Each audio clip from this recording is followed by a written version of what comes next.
Hello everyone and welcome back to OrmsTV. I'm Jess, the content manager for the Orms marketing team, and you've definitely seen me on the YouTube channel before, probably talking about film photography. It's kind of my jam, as we know.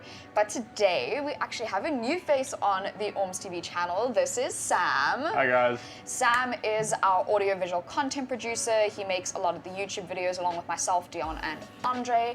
And today he is joining me to talk about two of my favorite types of film. Nice. Yeah. So in this video, we're going to be comparing two relatively similar film stocks, Portra 400 and Ultramax 400. Yeah, so Sam and I each took an Olympus camera. I was actually on this OM1 and he was on an OM2. He shot on Portra 400, I shot on Ultramax 400, and we went out on a little shoot and tried to shoot relatively similar subject matter. So the purpose of this video will kind of just be to discuss the differences and similarities between these two, help you kind of figure out maybe what would be best for your shooting style, and then just look at, in general, what these two film stocks are best suited to shooting.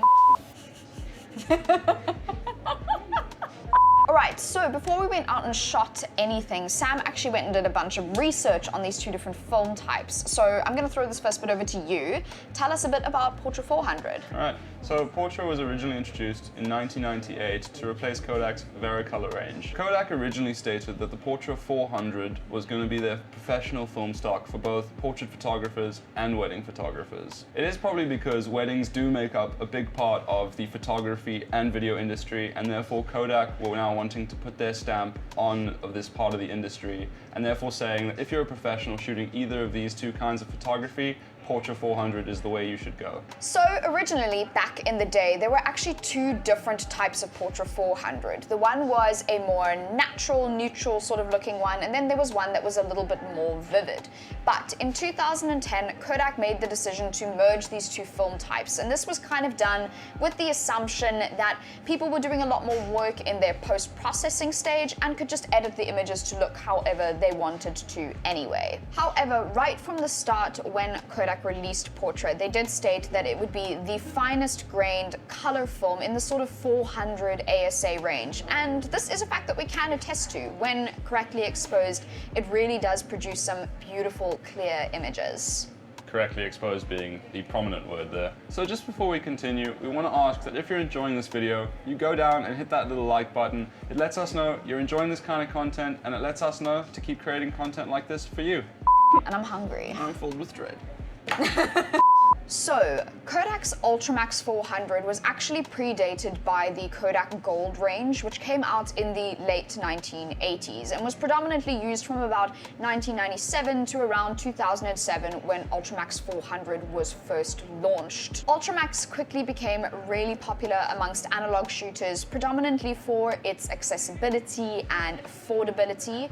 It's definitely still more of a consumer-grade film stock, with Portra 400 holding that sort of professional title, but with the number of similarities between the two, it makes absolute sense as to why it became so popular so quickly. Ultramax 400 boasts a bold color profile and vivid saturation, although the skin tones can sometimes come across with a little bit of a yellow tone, and this mixed with the slightly larger grain does make it a slightly less sought after option in terms of professional film stock. One of Ultramax's best sort of applications would be for those who are traveling, people who are out on holiday, just walking around and kind of snapping shots. There's a few reasons for this. The first being the price, which is much more affordable compared to something like Portra. This also means that it's really popular with people who are getting into film photography for the first time, makes it a lot more accessible, and you don't have to worry about messing up so much.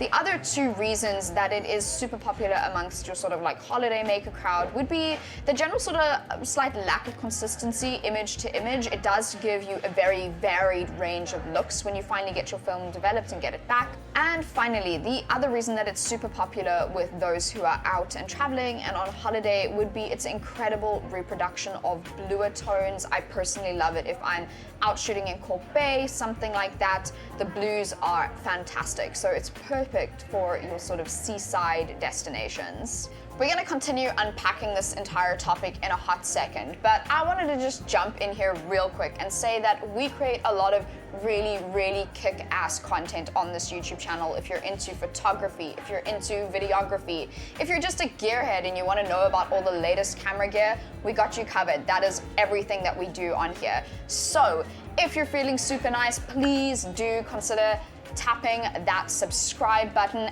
and you can be extra nice and hit the notification bell to get notified whenever we upload new content.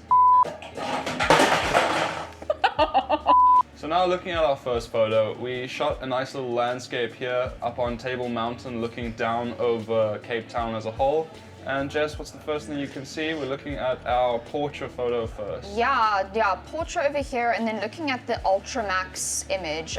Even though the composition is relatively similar, the first thing that I'm definitely noticing, much more saturation on the Ultramax side. I think you'll agree. Yep, definitely. The other thing that is interesting in terms of that saturation, I would say, is that we're definitely seeing it showing up more in the more shadowy areas of the Ultramax. It's definitely a lot stronger there. And the other thing I'm noticing is that the Portra image seems a lot sharper, even though our settings are exactly the same. But what I think is happening is that the bigger grain in the Ultramax image is actually disguising some of that sharpness. Yeah, definitely. And another thing is the Ultramax photo does have a lot more of those yellow tones, whereas the Portra photo does come off a lot more neutral. Cool. Ready? No. All right. So looking at another shot of a landscape over here, and what I will say first of all is the Ultramax is a little bit overexposed here, so we're not getting, maybe the best sort of image out of this. But what I can also say, again, illustrating Sam's previous point, definitely more yellow tones coming through in the Ultramax. Particularly, I'm noticing it in the clouds, which are not showing up as like a pure sort of white.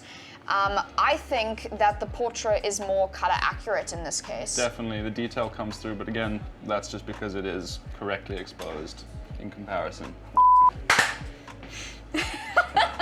Alright, so for our next image, we're going to be looking at two portraits here. One, Jess shot of me standing on the edge of the mountain, and the next, I shot of Jess. My shot on the Portra is a little bit underexposed, but the Ultramax photo is a little bit overexposed. And what's interesting to me to note about these two images is that even though it is slightly overexposed, which if you are gonna expose slightly incorrectly on film, overexposure is definitely the way to go. Don't underexpose your film.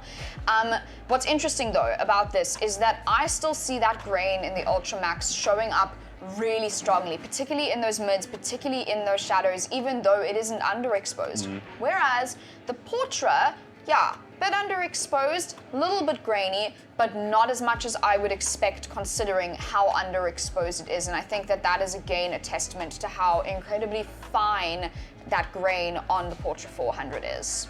Tones. Do you want to redo that? Yes. So looking at our next photo now, we're going to look at two photos of a rowboat that both Jess and I took. And I'm just going to say that the Portra is my personal favorite. It comes across with a lot more detail, a little bit punchier. And if you look at the oars specifically in the Ultramax photo, you can see what we were saying about the general yellowing of the color tones there. With the oar in the Ultramax photo being very orange and quite yellowy, whereas on Portra it maintains a lot more of a reddish orange kind of look. And this could speak to Ultramax's skin tone reproduction being a little bit less consistent, whereas Portra maintains consistency. And that just speaks to the professional side of the film stock from Portra. What I would also like to note about these images, and as Sam mentioned, they're very similar composition-wise, but they're also very similar in terms of exposure. They are both exposed perfectly for this scenario. And what I'd like to note about that is that when you do expose your Ultramax correctly, while it is not as fine-grained as Portra, obviously, it nonetheless can produce a really pleasing sort of subtle result. In this case, I'm seeing relatively little difference between these sort of grain levels between Ultramax and Portra. So if you are in a pickle, can't get Portra for a professional shoot, maybe get away with a little Ultramax action there. Well guys, Right, so in our next image, we're going to be looking at a little landscape looking out over the ocean with our subject on the right-hand side. And what I'm going to say straight off the bat is that the Portra is my preferred photo here. The colors just look very much in the photo, and it just looks punchy and very saturated, while the Ultramax just looks a bit washed out. And yeah. Yeah, so there's a few reasons for that. The first reason, obviously, the Ultramax is a little bit overexposed, me not getting my exposure 100% over there. However, what I'm definitely noticing with the difference between Portra and Ultramax is that Ultramax kind of, even when correctly exposed to me, does appear to have a sort of color cast to it in general. There's just like this general blanketing of a certain hue across the entire image, even when correctly exposed. Whereas what I've noticed with Portra is, while it maybe isn't as saturated, etc., when correctly exposed as Ultramax is, what I'm seeing is that there's a beautiful graduation of the colors across the various stages of the luminance bands. You know, you've got beautiful color separation, and that is what's making it punchy when it is correctly exposed. Nice Deon Deon. impression. Alrighty, so we've got two other images here to look at. This was shot out by Maiden's Cove, by one of the tidal pools, kind of just a hand reaching into the water.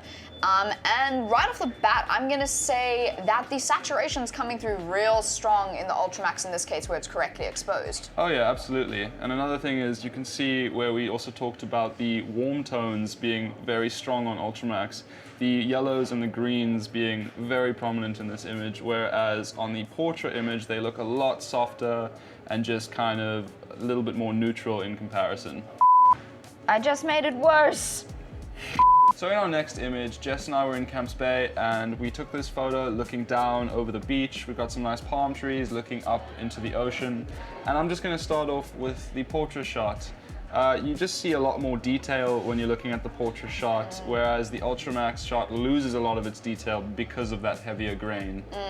And you're especially kind of noticing that, I would say, in the shadows, obviously, but maybe more noticeably and disappointingly, in fact, in that sort of fine detail of the palm tree leaves. Like, I'm not seeing it as crisply as I am in the Portra image.